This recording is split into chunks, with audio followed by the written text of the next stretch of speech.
Boa noite. Hoje, no dia 7 de junho de 2022, o Mimico Quitlam Society recebe mais uma vez a companheira Guiomar Castelo, de Niterói, do estado do Rio de Janeiro. A Guiomar é participante do Instituto Espírita Bezerra de Menezes e da Sociedade Espírita Fraternidade. Muito obrigada pela sua presença, Guiomar. E ela trará para nós essa noite o tema Faz Deus Milagres? O Felipe, nosso companheiro aqui da casa, vai fazer a leitura da página inicial, seguida da prece. Obrigada. Obrigado, Aline. Boa noite a todos. Então, nós vamos fazer uma leitura agora de uma mensagem do livro Pão Nosso, de Emmanuel, psicografia do nosso querido irmão Chico Xavier. A mensagem de número 6, intitulada Valei-vos da Luz. Andai enquanto tendes a luz, para que as trevas não vos apanhem. Disse Jesus em João, capítulo 12, versículo 35.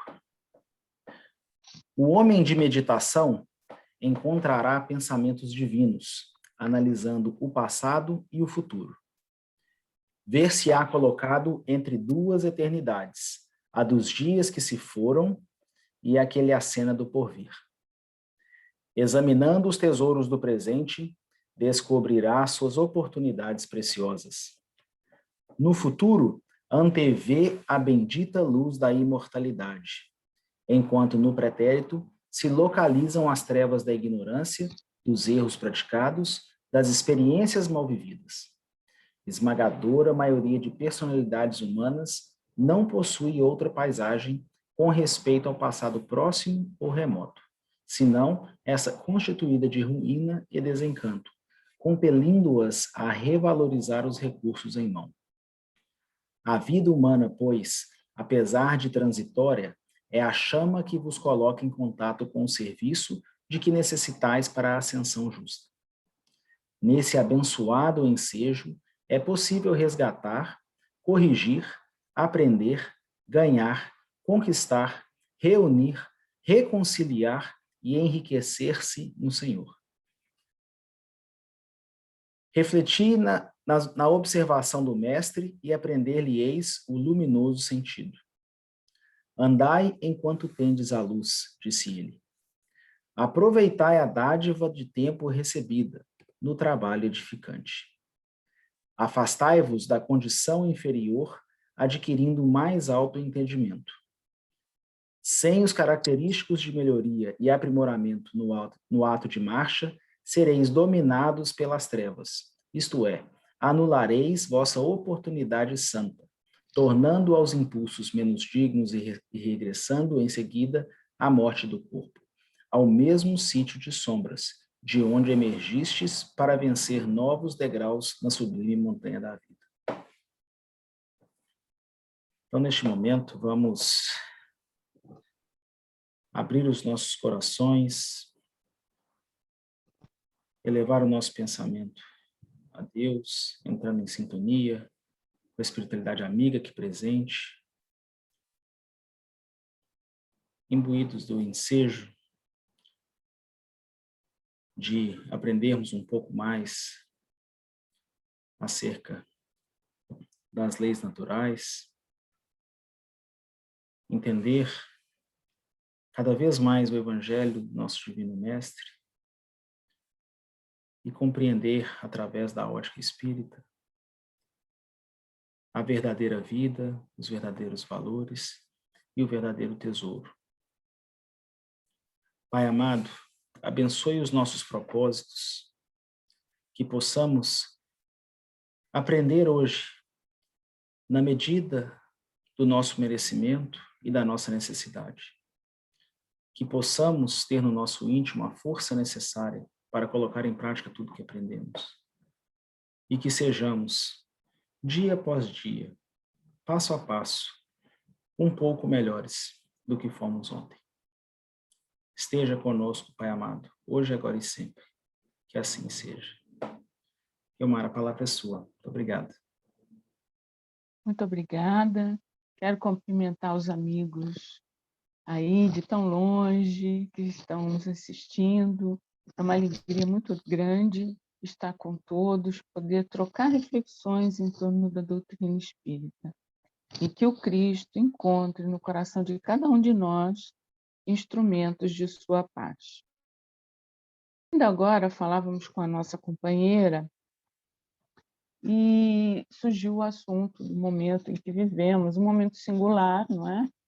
Que nenhum de nós viveu antes e queira Cristo não necessitemos viver novamente, de uma pandemia que nos isolou, que nos trouxe muito medo, muitas incertezas, muitas inseguranças.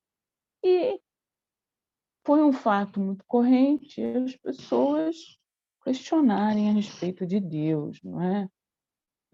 Mas por que Deus não faz um milagre? E ouvimos essa indagação de muitos companheiros que, ainda inseguros em suas fés que não lhes satisfazem nem o intelecto, nem o sentimento, e que, por isso mesmo, atravessavam muitas dúvidas, não é? Então, esse foi um tema recorrente que chamou a atenção. E aí ficamos pensando em torno disso. E nos lembramos do doutor Bernie Siegel, que é um médico, nasceu em 14 de outubro de 32 em Nova York, um grande estudioso, e que, por experienciar tantas e diversas experiências, começou a dedicar-se também a ser escritor. E começou a escrever obras, né? Amor, Medicina e Milagres, Fé, Esperança e Cura, Cura Real. E no livro Fé, Esperança e Cura, ele traz um capítulo justamente com um título que nos chamou a atenção, né? Um milagre diferente. Então conta que uma grande amiga sua havia sido diagnosticada com uma neoplasia mamária há 5 anos atrás. Fizeram todos os tratamentos, cirurgia, enfim, tudo o que a ciência disponibilizava naquele momento para a sua moléstia foi utilizado e ela teve a suposta cura ou remissão. Mas, no entanto, 5 anos se passaram e ela lhe ligou. E era uma linda manhã de primavera. E a gente sabe que nos países onde as estações são realmente divididas, né, a primavera é uma estação rainha, né? Pela aparência, pelas plantas que brotam, o cheiro do ar, a natureza que revive. Então, era um dia como esses, quando o telefone chama e ele atende e é a sua amiga. E ela lhe diz: olha, eu estou muito triste, porque apesar de tudo feito, eu estou envolvida com a vida, mas comecei a ter uns sintomas, procurei ver um médico, fizemos uns exames e eu estou com uma metástase cerebral que ele julga será fulminante há pouco tempo. E ele conversou com ela e tudo, mas quando desligou o telefone, ele começou a pensar, mas Deus, não é justo. Ela tinha se curado, ela tem 2 crianças pequenas, ela tem um trabalho, ela tem um casamento, ela e seu companheiro estão tão bem. Deus, não é justo, Deus. Você pode fazer esse milagre. Vale aqui a gente fazer um parênteses, nós estamos falando de uma cultura predominantemente protestante, né? Então, há essa questão, milagre, enfim. Deus poderia fazer um milagre. Mas em que pese estar nesse contexto cultural, a gente vai ver que isso passa por todo mundo, porque nós trazemos dentro de nós essa certeza do amor do Pai, da sua misericórdia. E não estivéssemos nós tão certos, Cristo nos trouxe a mensagem dizendo que Deus não era aquele Senhor dos exércitos que julgava a todos, mas sim o Pai de amor e misericórdia. Mas ele, nesse pensamento, nos levou a reflexionar. Então, nos encaminhamos para um livro da codificação. Os livros da codificação importantíssimos para nós, espíritas. E no livro A Gênese, no capítulo 13, justamente é feita essa pergunta: se Deus faz milagres? E Kardec vai discorrer sobre isso, vai falar sobre essa questão, sobre a questão de esperarmos de Deus um milagre. Mas lá na Revista Espírita, de 1867, mais precisamente no mês de maio, o Kardec também publica um trabalho que eles fizeram lá, voltado para essa questão do emprego da palavra milagre. Porque milagre, como nós entendemos, é algo sobrenatural, é algo incomum, é uma derrogação das leis da natureza. A partir, então, do momento em que nós concebemos a ideia de milagre como essa derrogação da lei, ou seja, uma prerrogativa que é dada a alguém, alguma situação, alguma coisa, não é? Nós nos pomos a pensar, abonados pelo pensamento kardeciano, de que se Deus, porventura, fizesse o tal milagre, ele estaria derrogando leis. Mas aí fugiria muito dos seus atributos. Lá a questão de número 1 do Livro dos Espíritos, que é Deus, a inteligência suprema, a causa primária de todas as coisas. E mais à frente, lá pelas questões 10, 11, vai trazer os atributos de Deus. E os atributos de Deus passam pela perfeição. E um efeito inteligente é que vir de uma causa inteligente. Se a causa primária é a inteligência suprema de todas as coisas, todos os seus efeitos são inteligentes e perfeitos. Então, não haveria por que derrogar uma lei se essa lei é perfeita. Mas aí todos nós nos pomos a pensar, isso não é bem assim. Mas isso passou pela cabeça de Kardec, não é? Então, na questão de número 3 do Livro dos Espíritos, os amigos espirituais vêm dizer o que a Kardec? Que a nossa linguagem é muito pobre. E ela é tão pobre que na questão de número 10, ele vai falar que, para nós, é uma impossibilidade conhecer da natureza íntima de Deus. E quando nós almejamos que Deus faça aquilo que entendemos como o melhor, uma grande prova, não é, de orgulho e egoísmo. Porque o melhor seria trazer para mim as condições materiais que eu mais quero, a minha saúde, a da minha família, o dos meus, não importa o mundo, não é?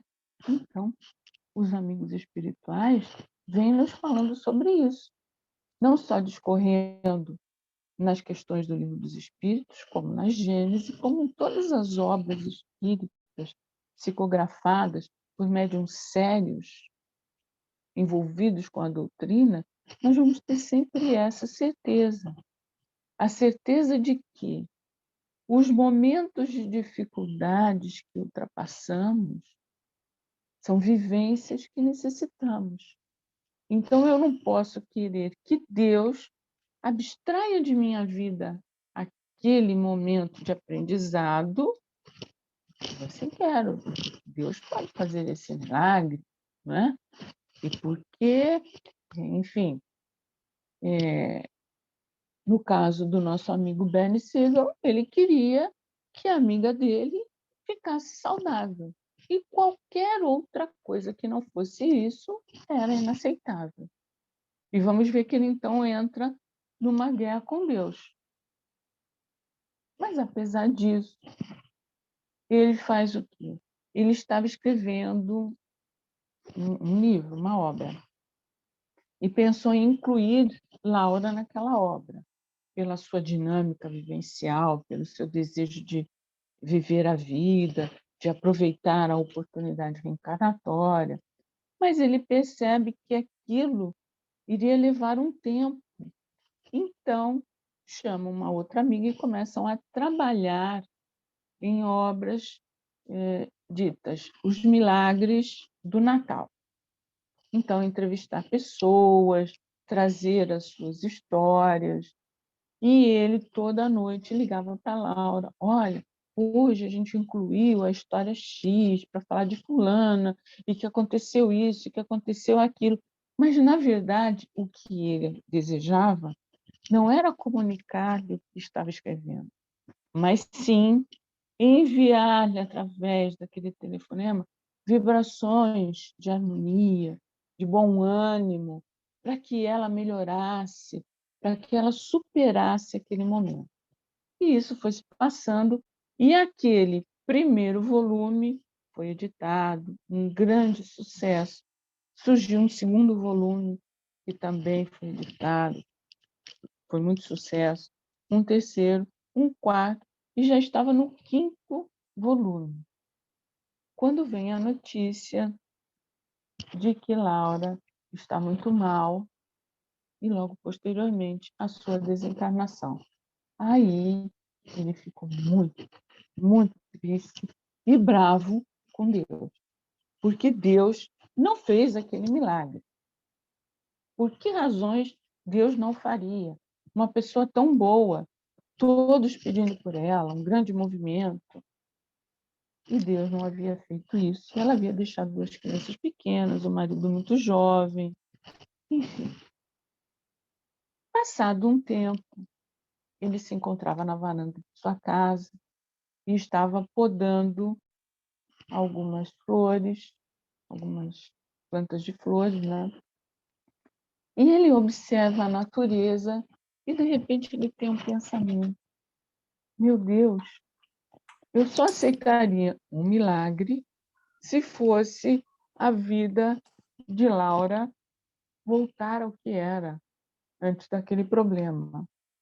Mas, de repente, eu estou me dando conta de que o milagre aconteceu e eu não fui capaz de ver. Por quê?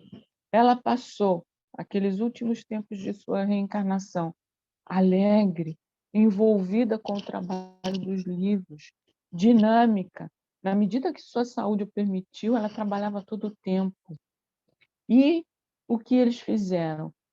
Com o lucro que veio das obras, eles conseguiram manter monetariamente a família para que Laura não precisasse trabalhar, nem seu marido, e pudessem estar juntos aquele tempo com suas duas crianças, envolvidos no núcleo familiar, desenvolvendo valores morais, valores espirituais. E ele não se dera conta desse milagre, dessa oportunidade que nem todos gozam. E que ele sabia que o composto orgânico não é perene, né? Vivemos num mundo de provas e expiações e trazemos, né, um corpo consentâneo com esse mundo, com essa vibração. E esse corpo orgânico não tem condições de ser perene, ele tem as suas dificuldades, né? E por ser também um mundo de provas e expiações, onde viemos exercitar os nossos valores, né? Como na mensagem que foi lida pelo nosso companheiro no início da nossa reunião, do livro Pão Nosso, a mensagem: andai enquanto tendes a luz. Podemos entender isso, não é? Como nos disse Emmanuel, comentando esse versículo, que a nossa vida humana é a chama que nós necessitamos. E quando deixamos apagar essa chama, diz ele, as trevas anularão a oportunidade. E aí a gente tem que parar para refletir um pouco mais. Porque teremos, lá na questão de número 964 do Livro dos Espíritos, os amigos espirituais nos falando que Deus tem as suas leis. E essas leis são perfeitas.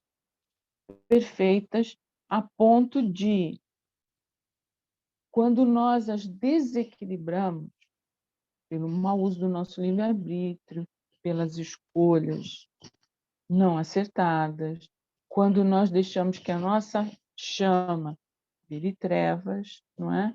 Então aquilo repercute e nós queremos recompor aquela energia. E muitas vezes, ao prepararmos o nosso momento reencarnatório, nos propomos a fazer algo, a passar por uma situação, a ter uma vivência que nos traga um equilíbrio espiritual.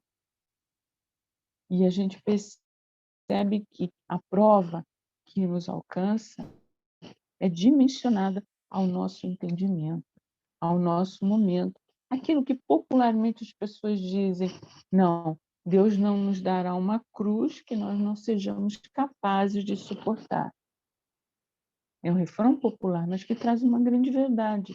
As provas que nos alcançam, temos condições de enfrentá-las. No primeiro momento, aquilo pode parecer algo com o qual a gente não sabe. Então, aí a gente tem o quê? A nossa fé. Quando indagaram a Francisco Cândido Xavier sobre a fé e outras questões mais, foi elaborada uma obra com essas perguntas feitas ao médium e o amigo espiritual Emmanuel respondeu. E lá na questão de número 354 do livro O Consolador, esse livro que falamos, vem falar da fé. E o Emmanuel diz o quê? É essa luminosa certeza que temos do amor desse Pai, dessas leis divinas. E essa certeza vem alcandorada do sentimento e da razão, que trabalham juntos. Então, nós precisamos pensar e sentir. E aí, Emmanuel fala, não é? É deixar de dizer eu creio para internalizar o eu sei. Eu sei que Deus é o Pai de amor e misericórdia. Sei disso pelo meu sentimento, mas também pela minha razão, observando as obras maravilhosas que só o Pai de amor e misericórdia podia fazer. Só a inteligência suprema, a causa primária de tudo, poderia originar. Então, essa certeza, essa fé, é um exercício que nos dá forças para compreendermos e lidarmos com estes desafios. Quais sejam os desafios das moléstias, das dores do sentimento, dos problemas financeiros que também existem, não é?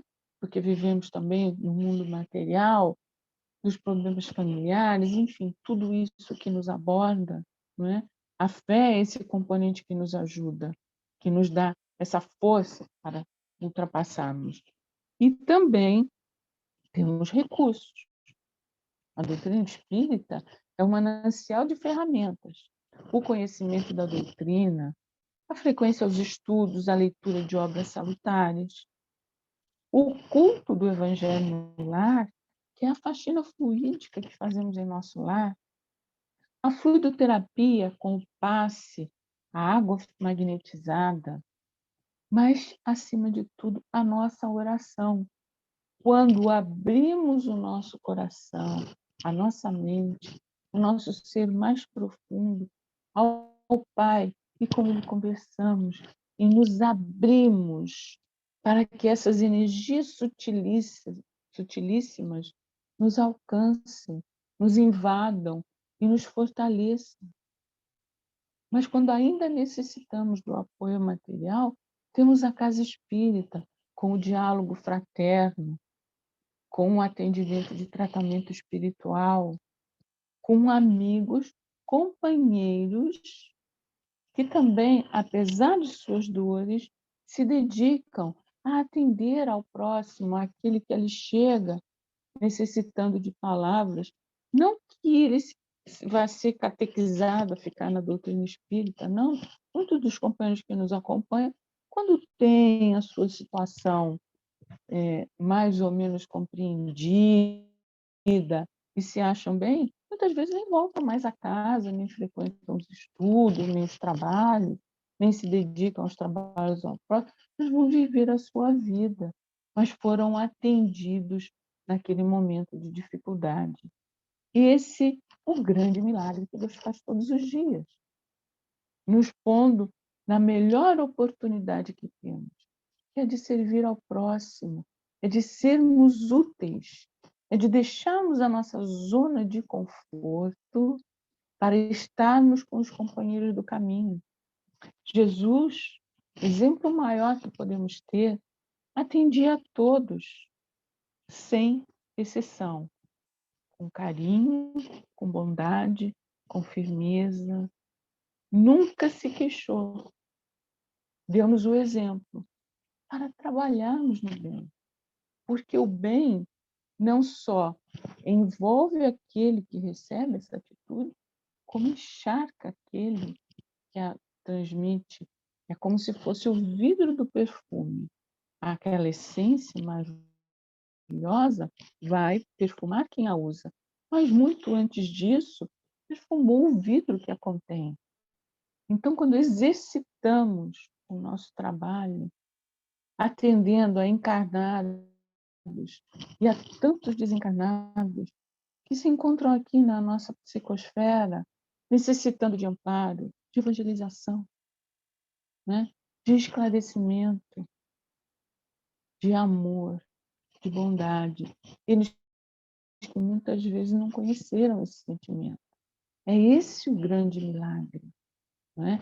É exercermos dentro de nós aquilo que a oração dominical nos ensinou. Pai, seja feita a vossa vontade.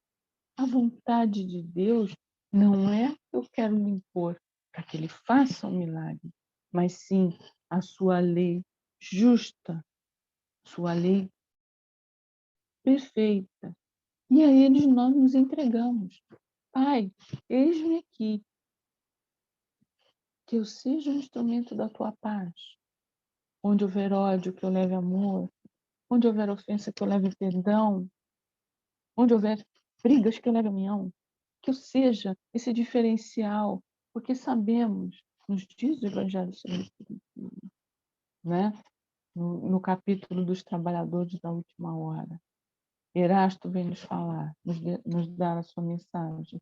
Quando abordarmos a nossa pátria espiritual, o mundo normal primitivo, de onde viemos e para onde retornaremos, levaremos como o grande tesouro do nosso coração as lágrimas que secamos, os corações que amparamos, as mentes que desanuviamos, os companheiros do caminho que necessitavam e foram atendidos. Será esse o nosso laurel? Não a posição que detivemos, as glórias do mundo, tudo isso é passageiro. Grandes personalidades passaram pela humanidade em todos estes anos. Poucas delas poderíamos colocar naquele panteão dos espíritos que realmente, ainda hoje, secam as nossas lágrimas. Então, companheiros, que fique para nós esse emprego da palavra milagre num entendimento muito mais profundo. Milagres nós vemos a cada manhã. O sol que nasce, que nos traz a natureza exuberante, as aves do céu, os peixes do rio, os peixes do mar, nós tendo a nossa oportunidade reencarnatória e ultrapassando as nossas dificuldades, que muitas vezes, embora não lembremos, foram por nós solicitadas. Então, que abandonemos a queixa, a lamentação, o medo, que é um destruidor de esperança, e a revolta. E nos voltemos para o Cristo. E mesmo naquele momento tão crucial, ele pede ao Pai que perdoe a todos que não sabiam, realmente não sabiam, como muitos de nós continuamos sem saber. Quando a prova nos chega, nós nos enchemos de revolta, tal qual o médico, que se encheu de revolta, mas num momento de reflexão, percebeu que muito milagre havia ocorrido naquela situação. E foi grato a Deus por poder ter tido a oportunidade de participar daquele milagre. Um milagre diferente, que não derrogou leis de natureza, mas que tirou gelo de muitos corações. E por isso, amigo, pensando nesse Deus, nesse Pai de misericórdia, vamos elevar os nossos pensamentos a esse Pai de amor e rogar a Ele, em primeiro lugar, agradecendo pelo momento que vivemos, pela experiência que tivemos e o aprendizado que tais experiências deixaram dentro de nós. Nós agradecemos, Senhor. Nós agradecemos também o tanto que nos proporcionas a cada dia para podermos galgar mais um passo junto a Ti. Ainda nos falta muito, Senhor. Sabemos, mas a cada dia esperamos alcançar um avanço, por menor que seja, será sempre um grande avanço na vida espiritual de todos nós. Mas aproveitamos este momento de agradecimento e louvor também para te pedir por aqueles que atravessam um difícil testemunho da doença, da dor, nos hospitais, nas ruas, nos seus leitos, em suas casas, que as nossas vibrações de esperança os envolvam, os amparem. Mas também pedimos pelos chamados doentes do comportamento que se encontram nas prisões, nas carceragens, vivendo vidas subhumanas. Ampara, Senhor. Ampara também aqueles que perderam a noção da realidade e se encontram nos chamados manicômios. Envolve, Senhor. Envolve aos doentes do comportamento nos manicômios, aos doentes sociais nas prisões, a todos nós nas nossas atividades, mas também te pedimos por aqueles companheiros que imaginaram ter dores supérfluas, superlativas, e que então, quando fim a vida material, livrariam-se de seus tormentos, ao descobrirem pesarosamente que somos imortais e que a porta ilusória do suicídio não os abençoe em nada. Que as nossas vibrações os alcancem, para que possam ser atendidos pela falange de Maria de Nazaré, juntamente com Isabel de Portugal, a Rainha Santa. Que lhes enviemos bom ânimo, coragem, para que possam ultrapassar esse momento e reconduzir suas vidas. Por fim, Senhor, te pedimos por todos nós em humanidade, em especial pelas pessoas que detêm o poder, os políticos, os juízes, as pessoas das Forças Armadas. Ampare, Senhor, para que tenham visões humanitárias, compreendam o seu semelhante, mas acima de tudo que amem o semelhante. Te pedimos, Senhor, abençoa o nosso planeta, a nossa humanidade, a todos nós. E por fim, Senhor, te pedimos pela casa de Meimei, que se encontra desenvolvendo seus trabalhos, semeando a palavra do amor e da paz. Abençoa a todos que nela estão envolvidos. e que possam estar sempre trabalhando no mundo da luz. Obrigada, Senhor. Guarda-nos na tua paz, gratos por mais essa oportunidade. E que a paz desse instante acompanhe a todos nós nos futuros dias. Que assim seja. Graças a Deus.